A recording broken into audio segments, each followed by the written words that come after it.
Hola, la clase de hoy tratará de extensiones separables, que son aquellas extensiones algebraicas E sobre F en las que el polinomio mínimo sobre F de cualquier elemento de E es libre de cuadrados en E barra de X. Eh, Vamos a ver que esto es equivalente a que tal polinomio mínimo siempre tenga raíces de multiplicidad 1, ¿no? Es decir, que no tenga raíces repetidas en e barra de x. Eh, Vamos a ver que equivalentemente una extensión es separable si el número de f homomorfismos de e en e barra es el máximo posible. Eh, la separabilidad va a resultar ser un ingrediente esencial en el desarrollo de la teoría de Galois. Entonces, este es el plan de la clase. Vamos a empezar definiendo el índice de una extensión de grado finito. Eh, Esto va a quedar definido como el número total de f homomorfismos de n barra. Eh, Después vamos a hablar un poco de multiplicidad de raíces de polinomios irreducibles. Vamos a ver que cuando uno toma un polinomio irreducible eh, y lo descompone uno en f barra de x, eh, todas las raíces de ese polinomio en e barra de x aparecen con la misma multiplicidad, ¿no? Es decir, que sí hay cierta simetría entre todas las raíces de cualquier polinomio irreducible.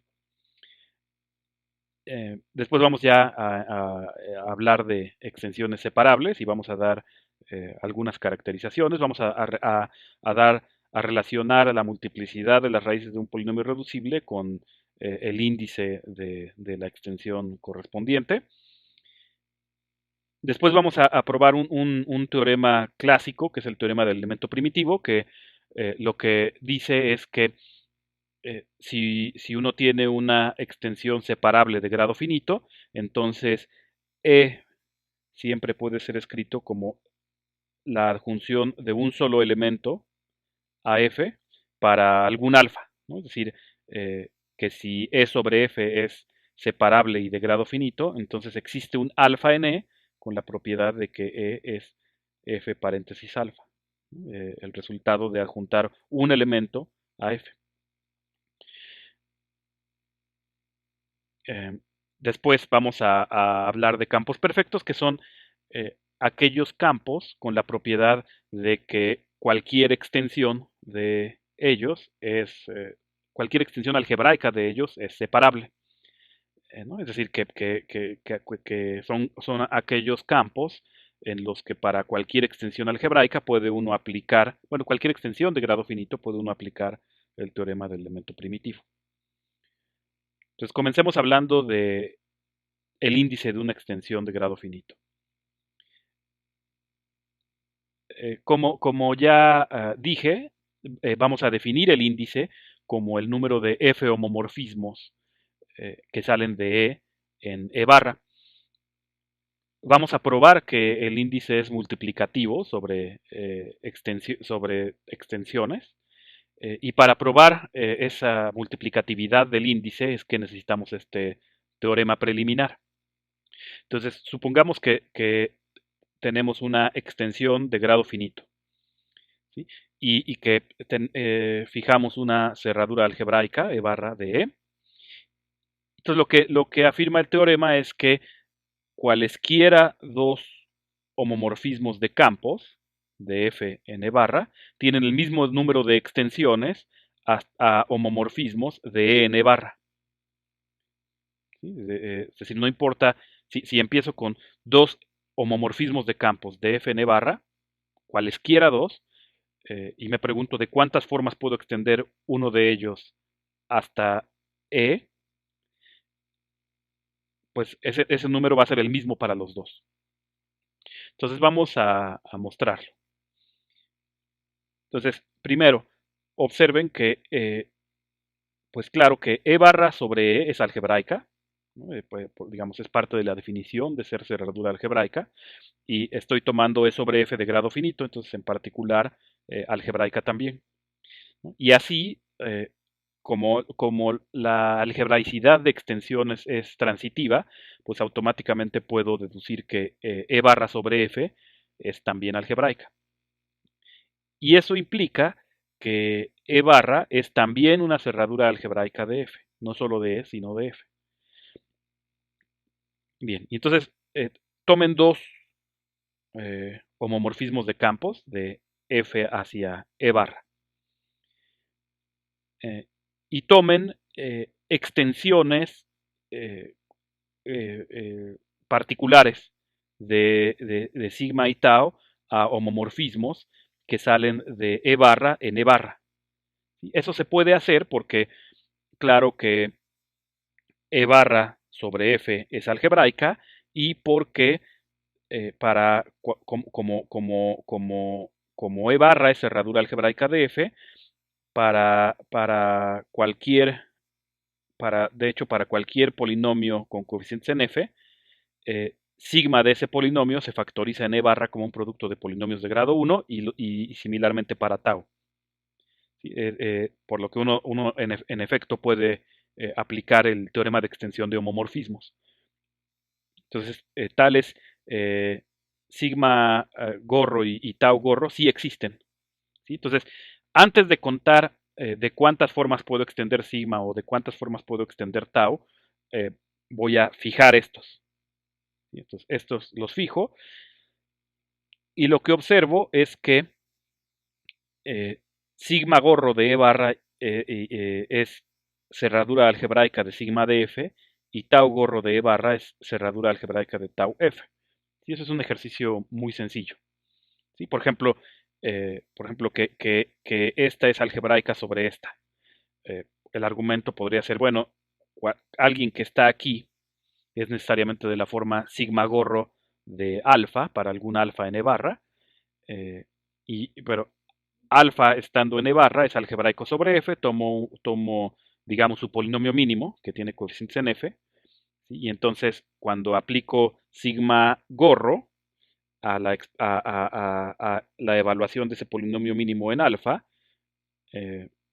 pues abro sumas y productos y a los coeficientes de ese polinomio mínimo, pues claro que puedo que sigma gorro de cualquiera de ellos es sigma de ellos, ¿no? Y obtengo una expresión polinomial para sigma de alfa con coeficientes en sigma de f. ¿Sí?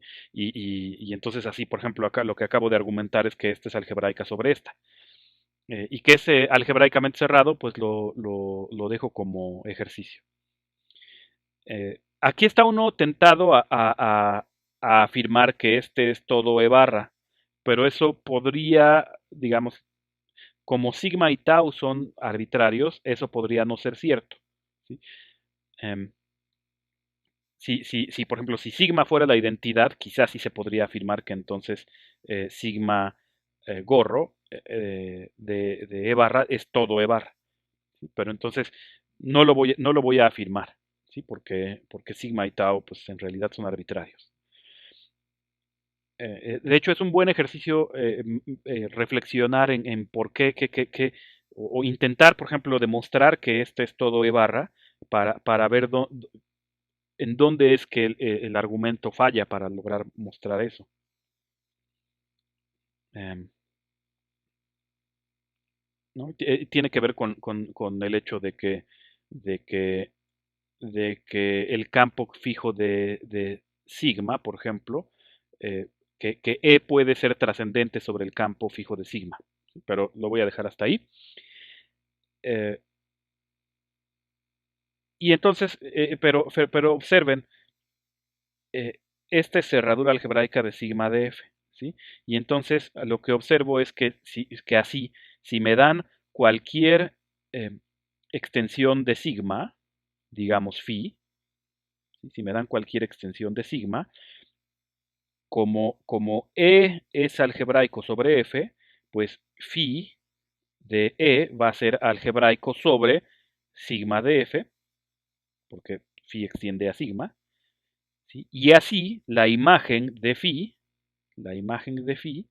pues va a tener que estar contenida en sigma gorro de E barra, ¿no? Porque sigma gorro de E barra es de hecho la cerradura algebraica de sigma de f n barra. Ok, entonces para cualquier extensión de sigma a todo eh, la imagen de E bajo esa extensión está contenido en sigma gorro de barra, de E barra, que realmente va a ser lo único que voy a necesitar. Y similarmente, si, para extensiones de tau, ¿no? Si lo que tengo es más bien una extensión no de sigma, sino de tau, pues tengo la afirmación correspondiente. Ok, y ahora mantengo sigma gorro y tau gorro fijas, que esas ya sé que existen, las mantengo fijas, considero esta composición, ¿sí? Que va de sigma gorro de E barra, ¿no? Que claro que está contenido en E barra, ¿no? A tau gorro de E barra, que también está contenido en E barra. Ok, y ahora voy a considerar este diagrama que están viendo, ¿sí? O sea, porque en este diagrama ya está todo lo que tengo hasta el momento. Lo que tengo hasta el momento es, pues claro, mi sigma y mi tau con las que empecé, ¿no? Digamos, cuyas extensiones a todo E quiero comparar, ¿no? Pero que claro que entonces se factorizan aquí a través de estas. Tengo claro la inclusión, estas dos inclusiones, estas tres inclusiones, ¿sí? Y como estoy fijando sigma gorro y tau gorro, también tengo esto. Entonces, este diagrama es todo lo que tengo, ¿sí? Y lo que observo es que lo que tengo es conmutativo. Es decir, esta, esta composición es igual a esta composición. ¿Sí? Ok, pues ahora hago esto. Cada vez que tenga yo una extensión de sigma a un homomorfismo que salga de E y vaya a E barra, pues yo sé que se tiene que factorizar aquí a través de esta. ¿Sí? Digamos, voy a empezar con colores. Si empiezo con esta extensión, eh, digamos epsilon, pues ¿qué puedo hacer? Pues algo que puedo hacer es eh, aquí definir esta como esa composición, ¿no? Es decir, aquí puedo definir, digamos, esta como lambda precedido de epsilon. ¿Sí? ¿Y qué voy a tener? Pues que observen, como epsilon extiende a sigma, pues claro que este cuadrado conmuta, ¿sí? Y voy a tener también esta conmutatividad, y así esta es igual a esta, es igual a esta, ¿sí? Es igual a esta, y por esta conmutatividad lo que veo es que esta es una extensión de tau, ¿sí? Es decir, eh, tengo una asociación que a partir de epsilon me permite obtener esta extensión de tau, ¿sí? Y claramente este procedimiento, digamos, prácticamente digamos, por la simetría entre tau, respeta la simetría entre tau y sigma y es un procedimiento eh, eh, idempotente, ¿no? Si ahora empiezo con cualquiera aquí, pues le asocio con cualquiera aquí, digamos, con el mismo color. ¿Cuál le asocia? Pues le asocia lambda a la menos uno precedido de esa extensión, digamos, z. Y observen, si empiezo con epsilon y voy a lambda precedido de epsilon y regreso, es lambda a la menos uno precedido de lambda de epsilon, es epsilon. Y del otro lado también. Entonces, eh, pues sí, claramente obtengo una biyección.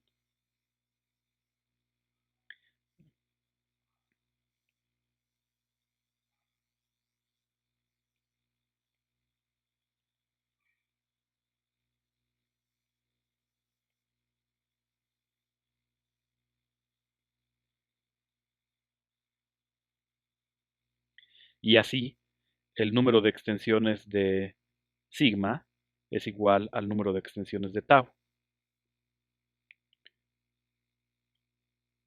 Okay, introducimos entonces el índice de una extensión de grado finito como el número de F homomorfismos de campos que van de E, del campo grande de la extensión, hacia, aquí debería haber puesto una cerradura algebraica de E para saber de entrada la relación que guarda E con la cerradura algebraica, ya como directamente como subcampo, ¿no? Como subconjunto. Ok, ejercicio. Esto es independiente de la cerradura algebraica de E que se tome. ¿Sí? Eso es un ejercicio ya a estas alturas sencillo, una vez que pasamos por la sección de extensiones normales. Ahora, claro que esto quisiera yo que si la extensión es de grado finito, esto fuera un número finito. Y de hecho sí, ¿no? Si la extensión es de grado finito, y entonces de manera que puedo yo expresar, aquí hay un pequeño error, aquí es E igual a F, paréntesis alfa, de manera que puedo yo expresar a E como el resultado de adjuntar un número finito de elementos a F, cada uno de ellos algebraico, ¿sí? Y así, de manera que puedo hablar del polinomio mínimo. Entonces, el índice es menor o igual que el producto de los factoriales de los grados de los polinomios mínimos de los alfas, de los alfas que me permiten obtener E al ser adjuntados a F. Em, ¿Esto por qué es? Esto es porque cualquier F homomorfismo de E a E barra se restringe a una permutación de las raíces de cada uno de estos polinomios mínimos, ¿no? Entonces así, si empiezo con un F homomorfismo, si empiezo con un F homomorfismo, digamos sigma, como aquí, eh, sigma se restringe a una permutación, digamos, a una eneada de permutaciones, ¿no? Una es, permuta todas las raíces de min alfa 1 sobre f, todas las raíces de min alfa 2 sobre f, etcétera. Y por uno de los lemas previos, pues un tal F homomorfismo sigma está completamente determinado por lo que le hace a alfa 1 hasta alfa n, de manera que F homomorfismos distintos se restringen a eneadas de permutaciones distintas, ¿sí? Y así obtengo esta desigualdad, ¿sí? Que claro, pues esto es claramente un número entero positivo. Entonces sí, en efecto, el índice siempre es finitos para extensiones de grado finito. Por el momento no estoy definiendo el índice de extensiones de grado infinito. Y claro, el teorema previo en particular me dice que para cualquier extensión, eh, aquí debería ser de grado finito,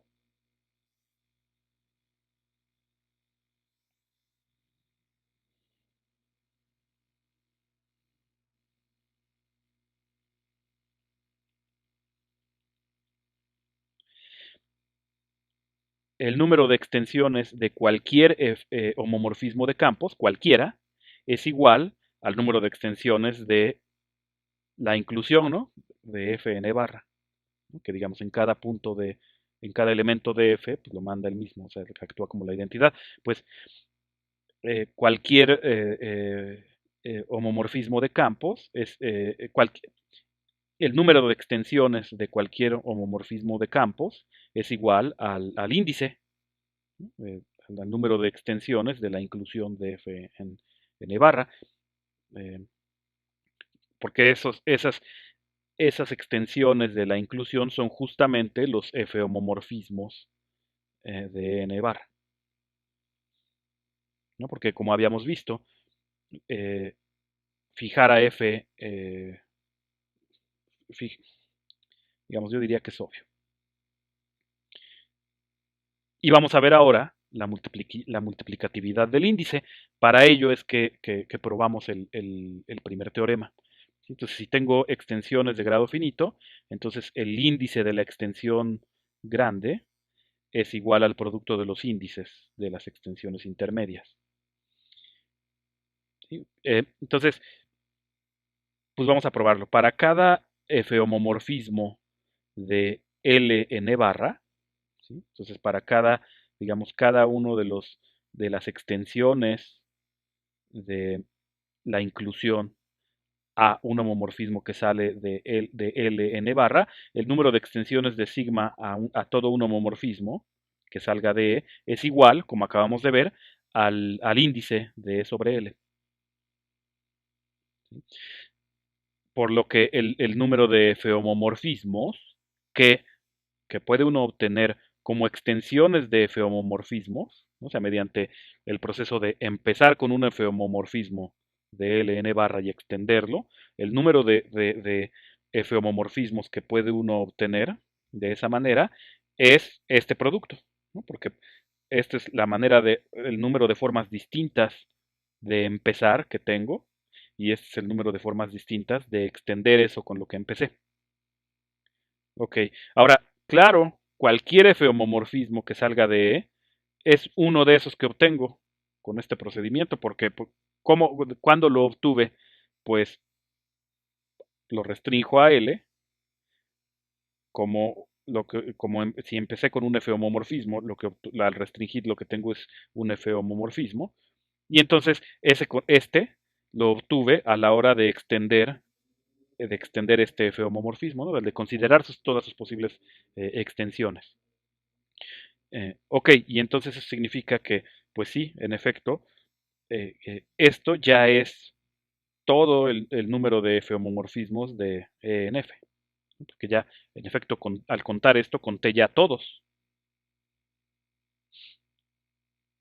Ok. Entonces vamos a ver algunos ejemplos de índices y de cómo se comparan digamos, simplemente tener en mente el grado de la extensión, ¿sí? Y también vamos a tener en mente la cardinalidad del grupo de Galois, que ya introdujimos la clase previa, como el grupo de F automorfismos de E, ¿no? O de automorfismos de F lineales de campos de E. Okay.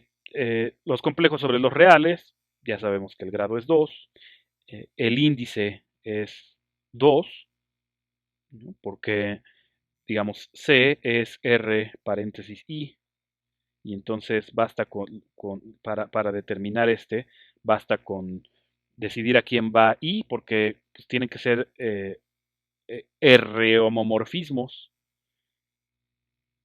Entonces ya nada más basta con decidir, digamos, ya a dónde mandar los números reales puntualmente está decidido.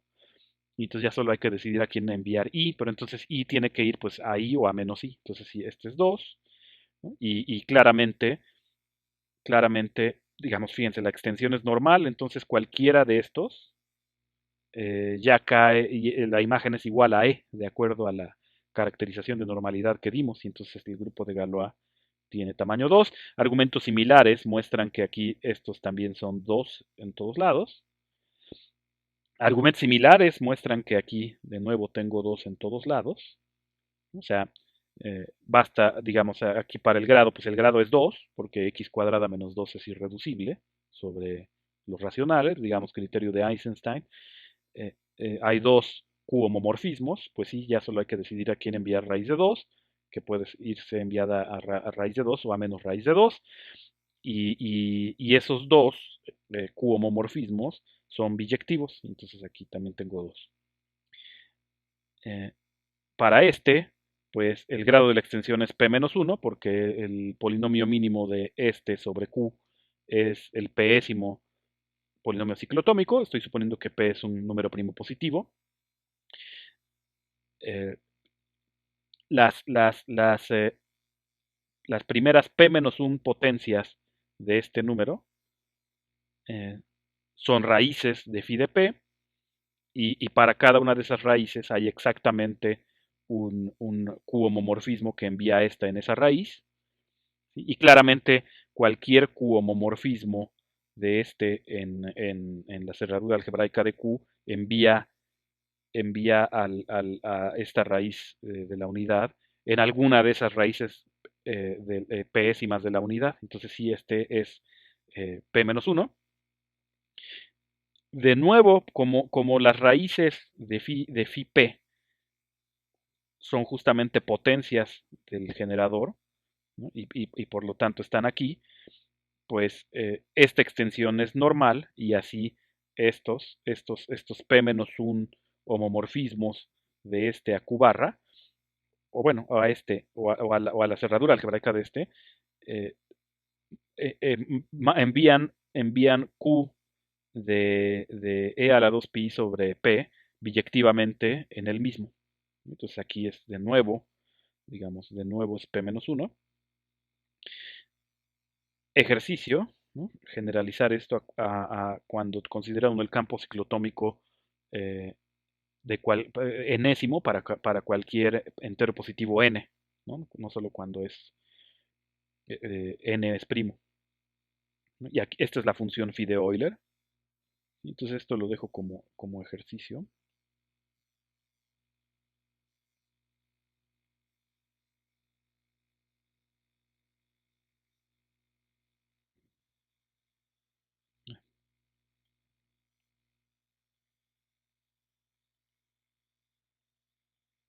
Y otro ejercicio es este. Aquí estoy introduciendo la indeterminada y, ¿no? La indeterminada y sobre c, y estoy pensando en el campo de funciones racionales en y con coeficientes en c. Y claro que dentro de este campo de funciones racionales puedo considerar el subcampo que resulta de adjuntar y a la n a c. Y observen que entonces aquí este campo puede ser descrito como el campo de funciones racionales, pero ahora en y a la n con coeficientes en c. Es decir, es el campo de funciones racionales en los que eh, eh, eh, cada vez que y aparece, de hecho lo que aparece es eh, alguna potencia de y a la n. Ok, ejercicio también, que este también es, que, digamos, que se dan estos números, ¿sí? Vamos a tratar de argumentar. Observen, eh, y a la n, y a la n es raíz de este polinomio x, x a la n menos y a la n, ¿no? Que claro que es un polinomio en c, y, c, c, y a la n, em, con coeficientes en x. Entonces, perdón, y es raíz de este polinomio, ¿sí? Claro que sí, ¿no? Cuando sustituyo aquí y, claro que esto me da 0. Y este polinomio, claro que tiene coeficientes en c de y a la n. Bien, ok, de manera que el polinomio mínimo de y a la n, entonces por lo tanto, el polinomio mínimo de y sobre c de y a la n divide en dónde, en c de y a la n de x a este polinomio, xn menos yn. Ok, ahora observen que a y, digamos, y es una indeterminada sobre c. Entonces, a y, claro que siempre lo puedo enviar, digamos, homomorfismo de evaluación, ¿no? A y siempre lo puedo sustituir por cualquier cosa, al menos para polinomios en y. Y entonces lo que voy a hacer es sustituirlo por e a la 2pi i sobre n y.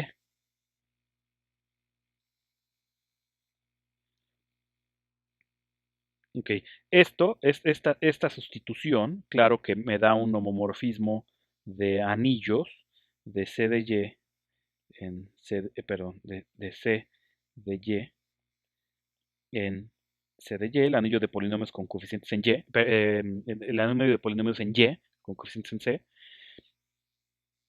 eh, pero de hecho, eh, me da un automorfismo de este campo, ejercicio, ¿sí? Me da un automorfismo de ese campo y observen, cuando yo evalúo este polinomio aquí, me da cero, porque este a la n es uno. Entonces, ¿qué es lo que veo? Bueno, estoy viendo que, entonces, si quieren, esto es automorfismo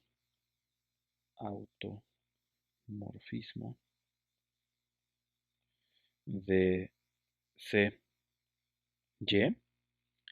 Sí, claro que es automorfismo. Pero, y de hecho, ¿qué más observo? Que claro que deja fijo a Y a la N, ¿no? O sea, aquí Y a la N va a dar a esto a la N, que es Y a la N. Entonces, este de hecho es un automorfismo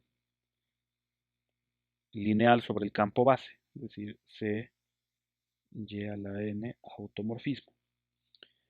Ok, en particular es un C, Y a la N homomorfismo que va de este a la cerradura algebraica suya.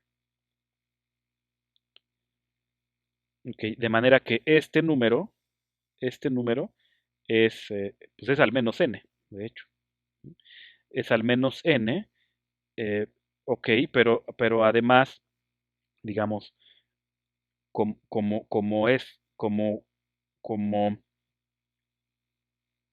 lo que estoy obteniendo es mis n eh, homomorfismos CY a la n lineales, ¿sí? Y cualquier homomorfismo lineal sobre el campo base permuta las raíces de este. Y las raíces de este son a lo más n, pero de hecho aquí son n distintos. Entonces aquí lo que obtengo es que de hecho son entonces iguales. Es que este es el polinomio mínimo.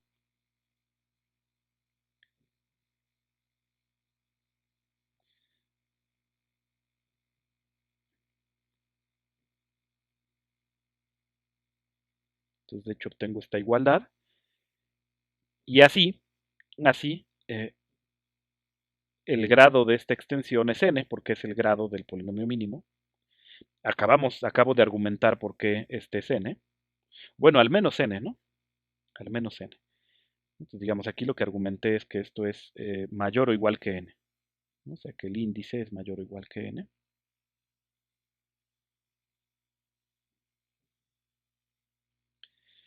¿Sí?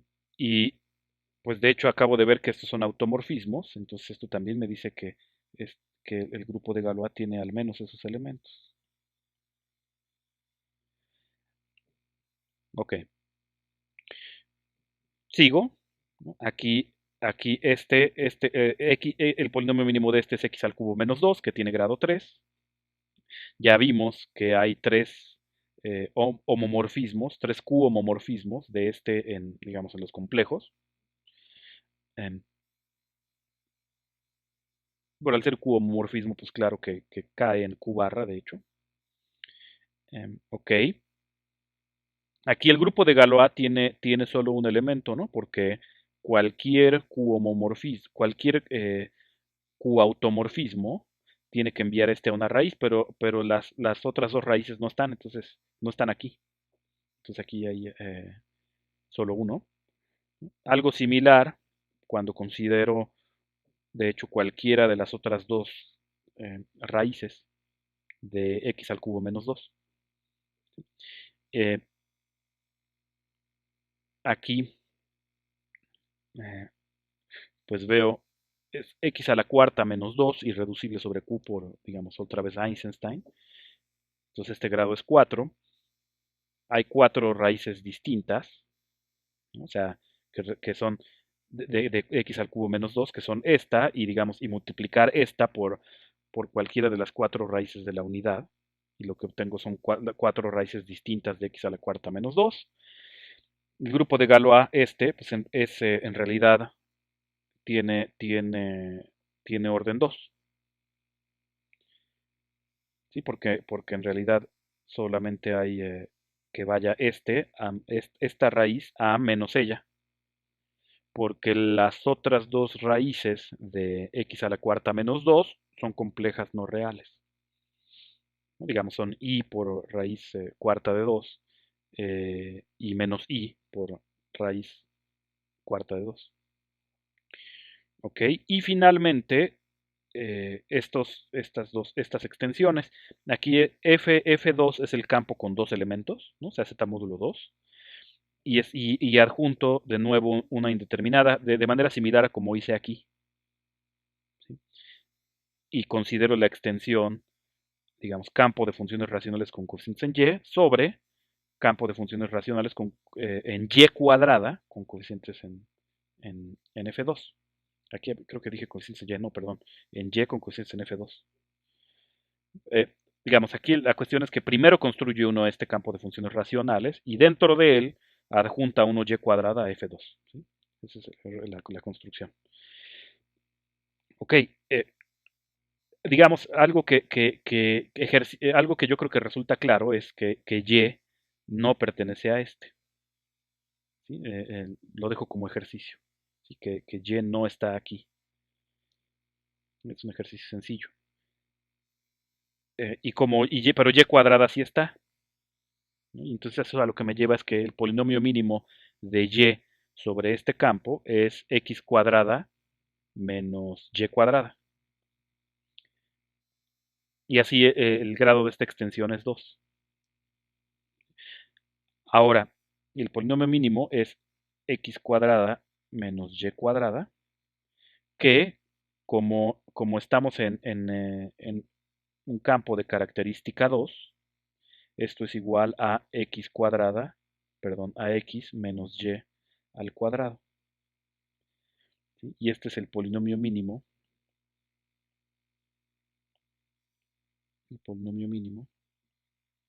de y sobre f2 de y cuadrada.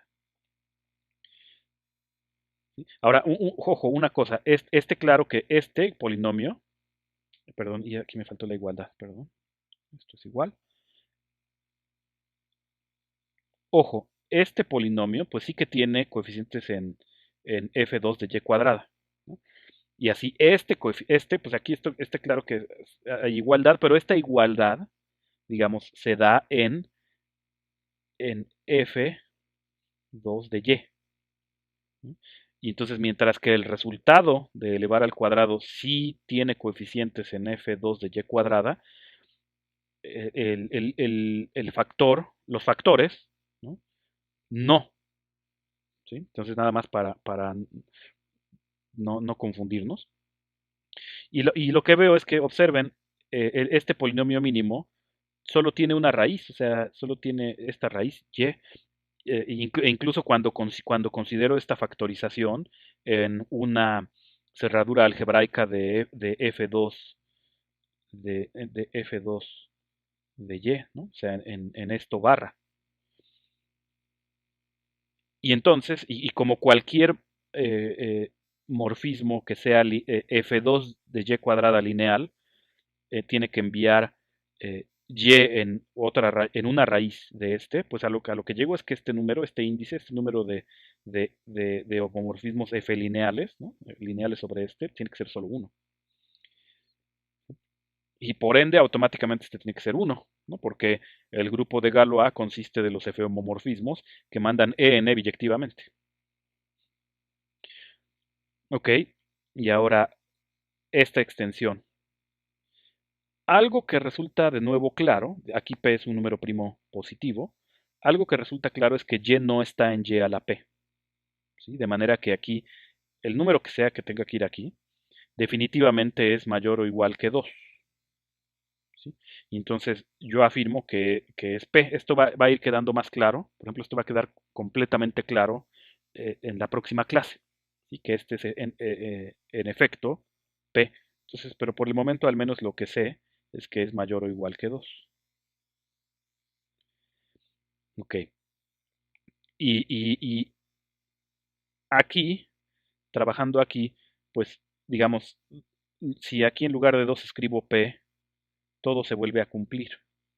Y entonces este sí es definitivamente 1 y este es definitivamente 1. Ok, entonces vamos, digamos, a ir completando la información que nos falta para este recuadro, pero digamos que lo que empezamos a ver es tres tipos de comportamiento. ¿Sí? Aquí, digamos, habiendo resuelto este ejercicio, y claro, habiendo probado que esto es exactamente n, ¿sí? Digamos, una vez que tengamos esas dos, esa información, lo que vamos a ver es que aquí los tres números fueron iguales. ¿Sí? Eso va a ser digamos, el resultado después de que tengamos ya toda esta información. Ok, aquí sí el argumento fue completo y lo que vemos es que aquí estos dos números son iguales y aquí hubo un decrecimiento a la hora de considerar todos los f-homomorfismos hacia E barra y considerar los f-homomorfismos que mandan n biyectivamente. Entonces, digamos, claro que aquí por la definición tanto de este número como del grupo de Galois hacen claro que esta desigualdad siempre se cumple. Pero lo que estamos viendo es que esa desigualdad, claro que puede ser estricta, o sea, hay ejemplos en los que es estricta, y aquí vemos igualdad. Y finalmente, aquí vemos que puede haber también desigualdad estricta aquí, ¿no? Digamos, estricta. Claro, una cosa que no hemos probado es que esto, que aquí siempre tengamos desigualdad.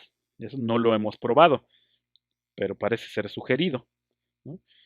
Y observen que si probamos esto, entonces aquí vamos a tener necesariamente que en efecto estos son n y n. ¿Sí? Porque ya sabemos que el índice es mayor o igual que n, pero si este tiene que ser menor que el grado, menor o igual que el grado, entonces no le queda más que ser n, y muy similarmente aquí. ¿Sí? Entonces, si probamos esta desigualdad, en particular vamos a tener ya parte de esta información, vamos a ir completando un poquito de esa información.